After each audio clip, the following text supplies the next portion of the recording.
Hello friends, welcome back to my channel. আমি তোমাদের সাথে সোনিয়া। আজকে আমি তোমাদের সাথে শেয়ার করছি পোলাওয়ের রেসিপি। খুব সহজভাবে কিভাবে পোলাও করা যায়।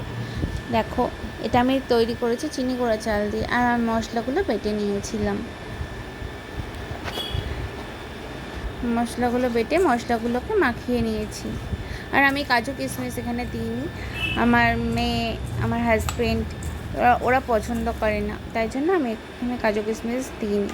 তাও স্বাদ অনুযায়ী লবণটা তোমরা বাড়িয়ে কমিয়ে নিতে পারো। এখানে আমি হলুদ দিয়েছি।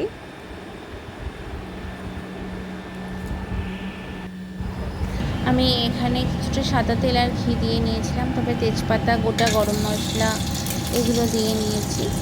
তারপর আমি চালটাকে ভালো করে ভেজে নেব। চালটাকে ভালো করে ভেজে নিয়ে আমি এখানে গরম জল ইউজ করেছি। তোমরাও গরম জল দেবে, দেখবে ভালো হবে, ঝুরঝুরে হবে।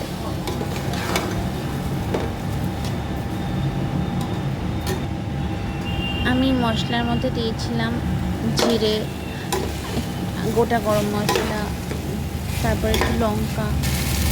তার জন্য আর মেয়ের জন্য আমি আলাদা করেছিলাম, সেই জন্য লঙ্কাটা এখানে দিয়েছিলাম। তোমরা লঙ্কা চাইলে দিতেও পারো, নাও দিতে পারো, সেটা তোমাদের উপর ডিপেন্ড করছে। এখানে আমি গরম জলটা ঢেলে দিলাম। এবার আমি 5 মিনিট মতো ফুটতে দেবো। তারপর 5 মিনিট মতো ঢাকা দিয়ে ফুটতে দেবো। তারপর ঢাকনা খুলে দেখবো যে কতটা সেদ্ধ হয়েছে। যদি সেদ্ধ না হয়ে থাকে তাহলে তোমরা আরেকটু জল ইউজ করতে পারো, কিন্তু দেখবে জলের পরিমাণটা যেন খুব বেশি না হয়ে যায়, তাহলে কিন্তু পোলাওটা গলে যাবে। দেখো, আমার পোলাওটা ঝরঝরে হয়েছিল। আমি নামানোর আগে একটু ঘি আর একটু গোলাপ জল দিয়ে নিয়েছিলাম।